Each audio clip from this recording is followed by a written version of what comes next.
बिस्मिल्लाहिर्रहमानिर्रहीम अस्सलाम वालेकुम। मैं हूं करामत मुगल और मेरे साथ हैं बशार राजा साहब, पत्रकार हैं, जर्नलिस्ट हैं, सादोमैटिक हैं। ठीक है सर, तारुफ ठीक है। मुकम्मल हुआ। ठीक। आज ये बहुत अपने आप को खुशकिस्मत फील कर रहे हैं, वो इस वजह से कि इनकी आज टैरियान के मामू से मुलाकात हुई है। टैरियान के मामू कर इन्होंने मेरी वीडियोस में दावा किया था कि एक दिन ये उन तक पहुंचेंगे। टैरियान के मामू वही हैं जिन्होंने करोड़ों रुपए फीस दी ताकि इमरान खान को उस केस में सजा हो। जब आज आपके सामने वो हुए, उनके दीदार आपको हुए, कैसा पाया कि करोड़पति हैं, अरबपति हैं, कैसे शख्स हैं वो जो इमरान खान को सजा दिलवाने के लिए जिन्होंने इतने महंगे महंगे वकील जो हैं वो हायर की और फीस दी। बिस्मिल्लाहिर्रहमानिर्रहीम। बहुत शुक्रिया मुगल साहब।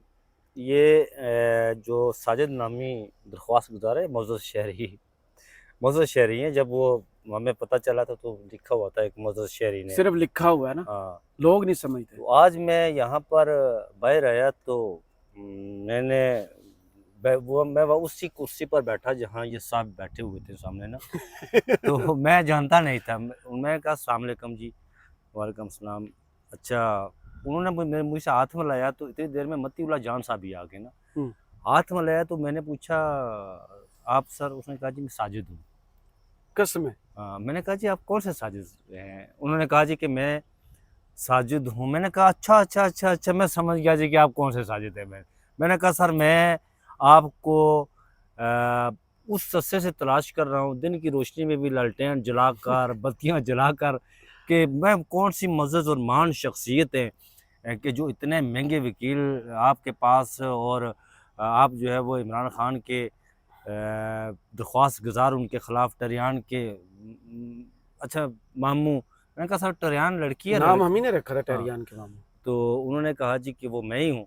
तो उन्होंने एक हाथ में कागज़ पकड़ा हुआ था। तो मैंने कहा सर ये क्या कागज़ पकड़ा है? उन्होंने कहा जी कि ये बस वैसे ही कोई कागज़ है मेरे पास। मैंने कहा दिखाएं तो सही। उन्होंने कहा मुझे दिखाया कि एप्लीकेशन थी उनकी, वो किसी और मामले की थी।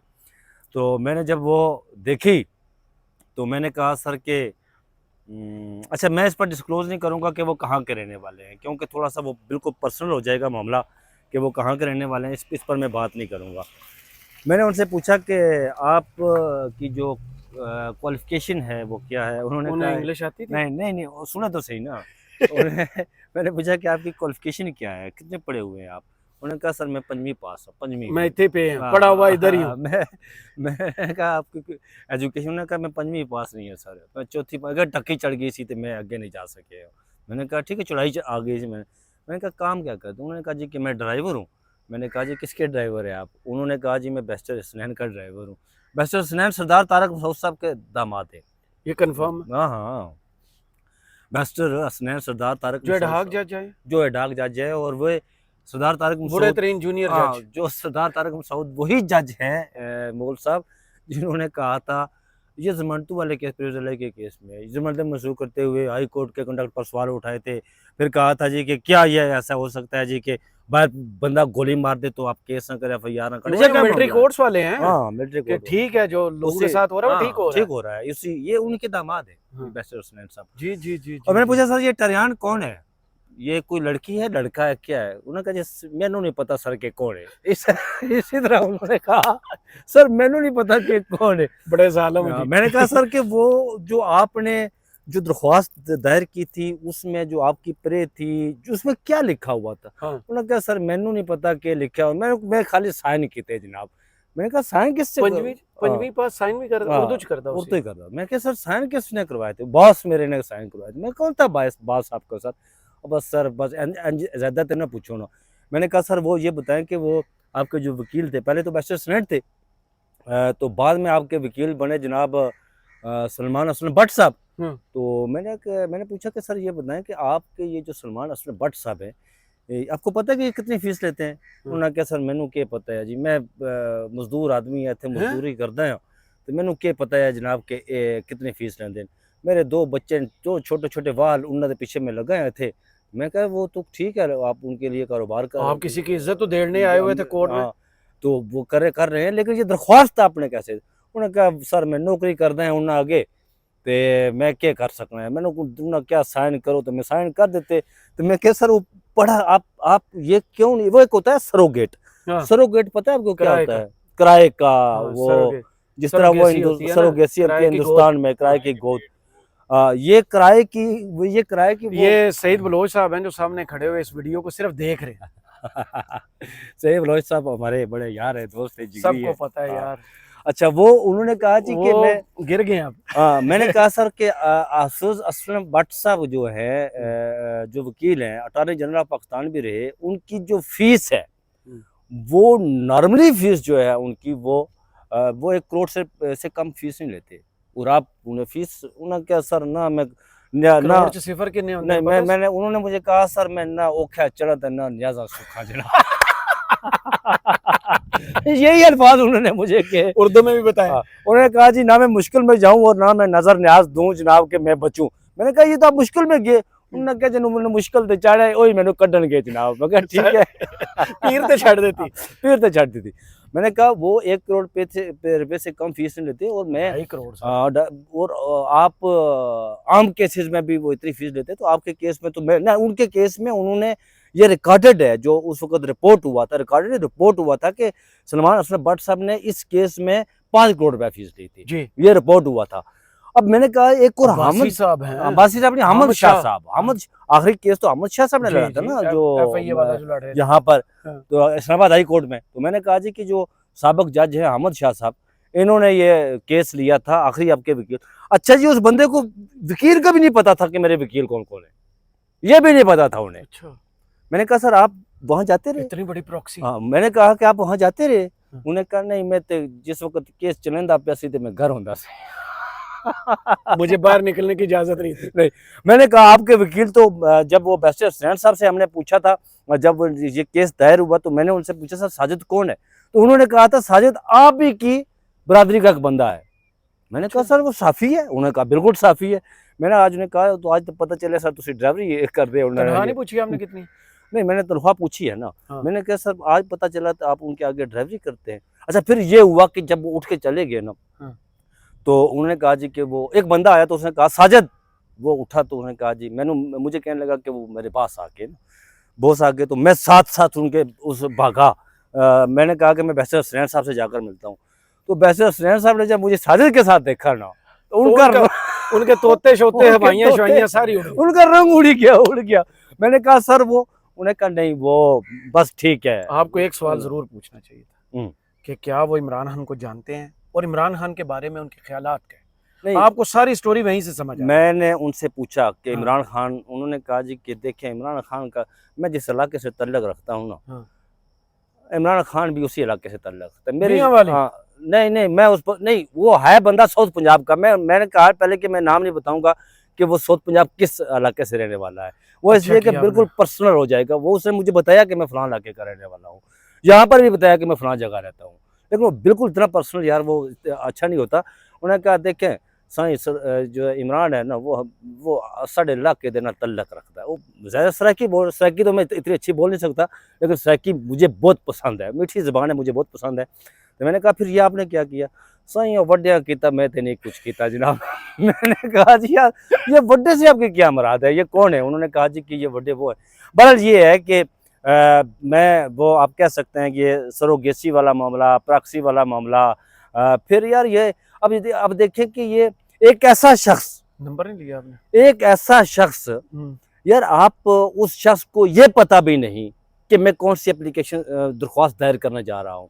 आप उसके अच्छा वो बैरिस्टर साहब उससे दरख्वास्त जो है दायर करवा रहे हैं और उस बंदे से पर्चा होना चाहिए। उनके जो बैरिस्टर साहब का कंडक्ट है ना, और जो कुछ उन्होंने इसको 420 कहते हैं साथ जो किया अपने पेशे के साथ, और इसको 420 कहते हैं यार। उस बैरिस्टर के खिलाफ जो है ना वो ये FIR होनी चाहिए। और मुझे ये पता चला कि बैरिस्टर जिसने ये सारा काम किया है वो ऐसे बैरिस्टर हैं कि वो अपने जो मुवक्किल होते हैं उन्हें जेब से फीस देते हैं, कोई लो जी थोड़ा केस में लड़ागा, जेब से फीस देकर। यार वो करे। मैं सच्ची आपको हंसाने वाली वीडियो करते रहना। हंसाने वाली वो आज मैं जरा वो मिल गए मुझे मिल गए तो मैंने सारी डिटेल पूछी ना। अब देखिए ये तो नहीं है ना यार, मुझे ये बताएं कि इस बंदे को, ये जो बंदा है साजिद, इसमें सिग्नेचर करवा के इसकी जमीन भी हड़प कर ले कोई, ये तो नहीं हो सकता ना। ये तो 420 का केस बनता है सीधा सीधा, उस पर उसे पता ही भी नहीं है कि वो बेचारा वो मासूम आदमी वो रोए जा रहा है यार कि मुझे पता भी नहीं है ये क्या मामला हो। मैंने कहा कि आपको पता कब चला? उन्होंने कहा मुझे उस वक्त पता चला जब ये कोई टिकर चलना शुरू हुए और बात फैलना शुरू हुई कि यार कोई साजिद नामी बंदा है जिसने ये साइन किए हैं। तो मुझे उस वक्त पता चला, तो मैं उन्होंने कहा, मैंने अपने बॉस से पूछा भी सही ये मेरे साथ क्या किया आपने। उन्होंने कहा तो कुछ नहीं होना। उन्होंने कहा यार मैं तो फिर अब बच्चों का पेट पाल रहा हूँ। मैंने कहा बच्चों का पेट तो पाल रहे हैं, लेकिन ये तो बिल्कुल जो है ना वो जो आपने किया है, आप अपने बॉस से ये पूछे। मैंने कहा रिज़्क तो अल्लाह की ज़ात देती है, ठीक है, उसका ज़िम्मा उसने अल्लाह ने लिया हुआ है, तो ये आप फिर इस्तेमाल क्यों हुए। तो आप हमेशा अगर अल्लाह पर यकीन रखते ना, तवक्कुल आपका अल्लाह पर है ना, तो ये उसने अगर आपको उस बेस्ट से फ़ायदा देना था ना, तो दुनिया की कोई ताकत रोक नहीं सकती थी, लेकिन आप ये काम ना करते। इस पर उसने तामल का इज़हार तो किया। कम कम अभी आप बात करके किसी को ऑन रिकॉर्ड बता मैंने दें कि पूछा आप ना, बिल्कुल मासूम मैंने हैं, उससे पूछा। आपकी इमरान खान से जाती हाँ। दुश्मनी कोई नहीं है, टेरियान को आप नहीं जानते, कम से कम अपना अपने अच्छा आप को उसे तो ये पता नहीं है टेरियान लड़का लड़की का या लड़का। लड़की है, उसे ये पता नहीं। उसे सही मैंने पता ही नहीं टेरियान कौन है। अच्छा नाम भी नहीं आता है उसे टेरियान का यार। वो मैंने कहा कि वो जो जिसके खिलाफ आपने वो दरख्वास्त दायर की उसका क्या नाम है, उस अमेरिकन जो शहरी है। उसने कहा सही मैं गरीब आदमी हूँ, मेरी तालीम इतनी नहीं तो मैंने नाम ही नहीं आता। अब क्या सही। बंदा कह सकता है यार इस अच्छा बात पर। वो ये तो चलें उसका और अल्लाह का मामला कि उसको कितनी माफ़ी मिलती है। दूसरा गुल हसन औरंगज़ेब साहब ने आज नैब की वो चतरोल की है कि अब नैब बार बार बेइज्जत होने के बावजूद क्या इतनी मजबूर है कि वो गलत काम, जैसे एक तो रिज़ाइन कर गए थे पहले, आपको याद होगा डीजी नैब, ये वाले तो हाथ क्या उसे कहते हैं धो के पीछे पड़े हुए हैं इमरान खान को किसी भी तरीके से मुगल साहब चारों साइड से घेर के रख लिया। बेइज्जत वो होता है जिसकी इज्जत होती है। बेशक। जिसकी इज्जत ही ना हो ना, उसकी बेइज्जती से कोई ताल्लुक नहीं होता। ठीक है। कुज़े आज में बंद कर दिया आपने। आज नैब ने नैब के हवाले से जो जस्टिस मियां गुल हसन औरंगजेब ने आज जो रिमार्क्स दिए हैं ना, उसके कंडक्ट पर सवाल उठाए उन्होंने उनसे पूछा कि ये बताएं जी कि ये आप ने जो काम किया है, ये जो आपकी कारकर्दगी है, जो आपका कंडक्ट है, ये क्या शो कर रहा है कि आप एक ऐसे बंदे को खिलाफ उसी दिन केस बना देते हैं जिस दिन उसके रिलीफ मिल रहा हो, उसी दिन आप उसको गिरफ्तारी डाल देते हैं। ठीक है कि आप उसको रिलीफ, उन्होंने कहा कि इसको रिलीफ मिल रहा था किसी केस में, इमरान खान को। हाँ इमरान खान को, बुशरा बेगम तानू को, इनको रिलीफ मिल रहा था। आपने उसी दिन इनका जो है वो डाल दी, गिरफ्तारी डाल दी और केस बना दिया। उन्होंने जाके जेल में गिरफ्तारी। जाके जेल में गिरफ्तारी। उन्होंने कहा कि इसके कंडक्ट पर सीरियस किस्म के सवाल थे और ये कब तक आप ऐसा करेंगे, ये इसका जवाब चाहिए था। लेकिन उन्होंने फिर वो सख्त तरीन उन्होंने रिमार्क्स दिया। और नैब के बारे में आपको बोल सकता है, जस्टिस अतर मुल्ला जब चीफ जस्टिस थे और केस लगा हुआ था इसकी बरीयत का, आसन इकबाल साहब की बरीयत का, वो नारोवाल स्पोर्ट्स कम्प्लेक्स के हवाले से, उस वक्त भी चीफ जस्टिस अतर मुल्ला ने जो नैब के कंडक्ट पर, एवं जस्टिस मोहसिन अख्तर कियानी ने, उस वक्त हालांकि हुकूमत थी पाकिस्तान तहरीक इंसाफ की और ये नैब सारा कुछ कर रहा था, उस वक्त की उनके कंडक्ट पर सवाल उठे। अब नैब इस्तेमाल कैसे होता है जी वो साहब मैं आपको बताता हूँ। हुआ क्या, आपको पता है कि जब वो 8 मई को इमरान खान की गिरफ्तारी हुई थी इस्लामाबाद हाई कोर्ट से, जी 9 मई को 9 मई को गिरफ्तारी हुई इस्लामाबाद हाई मैं कोर्ट से। उधर ही था। तो रात को आपको पता है कि जब वो गिरफ्तारी हुई तो उन्हें चीफ जस्टिस आमर फारूक साहब के वो जो गेट, जजेस का दाखिली गेट था, वहां से लेकर बाहर चले गए। जी जी। ये लोग कह रहे हैं कि उस वक्त सूरतकारी का उन्होंने फरीजा सा नाम दिया था चीफ जस्टिस अमर फारूक साहब ने। Amar ji अमामुल काज़ियान Islamabad high court. माशाल्लाह। तो उस वक्त ये हुआ जी कि वो आपको पता है कि वो रात को जब आए, जब उन्हें ले गए तो पूरे मुल्क में एक एजिटेशन, एहतजाज, ये सारा रोला हो गया। तो वो रात को शाम को जब आए तो वो आकर बैठे बड़े गुस्से में, ये किसने किया जी, मैं इस्लामाबाद के हदूद के अंदर से बंदे को गिरफ्तार करके ले गए, ये किसने किया जी। वो बड़ा गुस्सा आके, उनको रेंजर्स की वर्दियां नजर नहीं आई नहीं बात सुने ना आगे मैं जो कह रहा हूँ। पता चला जी कि वो नैब के केस में बुलाए, जो डीजी नैब को बुलाए, नैब प्रोसिक्यूटर को बुलाए, फलां को बुलाए, फलां को, टिंगे को बुलाए। जब बुलाया गया उन्हें, मैं नैब की कंडक्ट की बात कर रहा हूँ, किस तरह इस्तेमाल होता है नैब। अच्छा नैब आया, उन्होंने कहा मैं 5 मिनट के बाद या 7 मिनट के बाद, मैं 10 मिनट के बाद दोबारा जो है ना वो इस मामले को देखूंगा। हम जब अंदर से बाहर निकले तो सिद्दीक जान बाहर खड़ा था। तो मैंने कहा सिद्दीक जान को कि यार ये तो इस गिरफ्तारी को अदालती आते के अंदर से जो गिरफ्तारी हुई है, इसको तो ये फैसले मौजूद हैं, इसको तो ये कानूनी करार देगा। उन्होंने कहा राय साहब ये तो हो नहीं सकता, वो तो इमरान खान को यहाँ पर प्रोड्यूस करवाएगा अदालत। मैंने कहा नहीं, मैं कंडक्ट देखा था उसने वहाँ पर और नैब का। अच्छा खैर वो 10 से 15 मिनट गुजरे तो दोबारा जब वो कोर्ट बैठी तो नैब प्रोसिक्यूटर मंगी साहब तो फलाना फलाना आगे जनाब। उन्होंने वहाँ पर आए तो उन्होंने पूछा जी कि ये गिरफ्तारी किसके कहने पर हुई है। उन्होंने कहा जी कि ये गिरफ्तारी हमने की है। नैब ने कहा ये हमने फलां केस में जो है ना वो गिरफ्तारी की है। तो अदालती हदूद के अंदर अब देखिए इमरान खान साहब उसी केस में जमानत रहने के लिए गए हुए थे, बायोमेट्रिक करवा रहे थे। ये सुप्रीम कोर्ट है ना, सुप्रीम कोर्ट का ये जो आपको बाउंड्री वाल नज़र आ रहा है ना, इसके उस तरफ अदालती प्रीमिसेस है, उस तरफ जी। उसके अंदर बंदा चला जाए ना, आप बंदे को हाथ नहीं लगा सकते। इट मीन्स कि वो सरेंडर कर गया कानून के सामने, आइन के सामने। बहरहाल वो सारा मामला हुआ तो चीफ जस्टिस साहब ने कहा जी कि चूंकि ये हो गया तो उसको दुरुस्त करा दिया उन्होंने। सही। ठीक है, फिर वो सुप्रीम कोर्ट में, पता है 2-3 दिन के बाद सुप्रीम कोर्ट में मामला आया था। 11 सुप्रीम कोर्ट में मामला वो आया, सुप्रीम कोर्ट के वो जजेस जो आज भी आइन और कानून की बात करते हैं, उन्होंने चीफ जस्टिस उमर अता बंदयाल को ये बावर करवाया। ये जो आज काजी उल क़ज़ा बैठे हुए इनकी बात मैं नहीं कर रहा जी, इससे पहले वाले नहीं, इससे पहले वो थे, मैं इनकी बात नहीं कर रहा कि इन्होंने बावर करवाया। माफी दे दो मनु की अड्डा तो सब बावर नहीं नाज़रीन, मैं बावर करवाने वाले वो जज है, तो ज्यादा सियाने ने बावर करवाने वाले वो जज है जिसमें justice Mansoor Shah, justice Athar Minallah, justice Yahya Afridi और पूरा ये 10-12 जजेस शामिल थे, जिन्होंने कहा कि ये तो एक ऐसी मिसाल बन जाएगी, ऐसी अदालती नज़ीर बन जाएगी कि अब अदालत में से के अंदर से कमरा अदालत के अंदर से गिरफ्तारी होंगी। तो खैर वो जब आए तो उन्होंने उसको गैर कानूनी करार दिया था। ये नैब का कंडक्ट है जिस पर आज इस्लामाबाद हाई कोर्ट ने सवालात उठाए हैं। और फिर वो मामला आज चीफ जस्टिस मियां गुल हसन औरंगज़ेब की अदालत ने वो मामला रेफर कर दिया चीफ जस्टिस इमामुल काज़ियान काजी अमर फारूकी अदालत में कि इसको क्लब करके किया जाए, इकट्ठा करके इसको देखा जाए मामले को।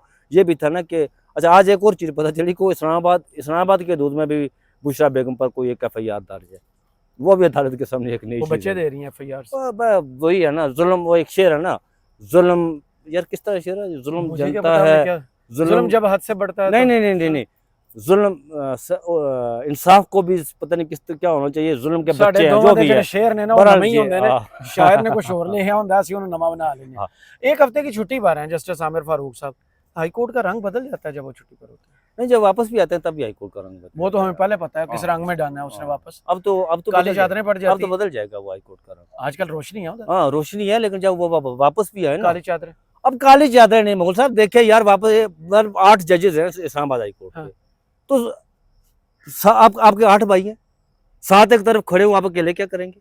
मैं माफी मांग लूंगा उनके साथ जाना है ना।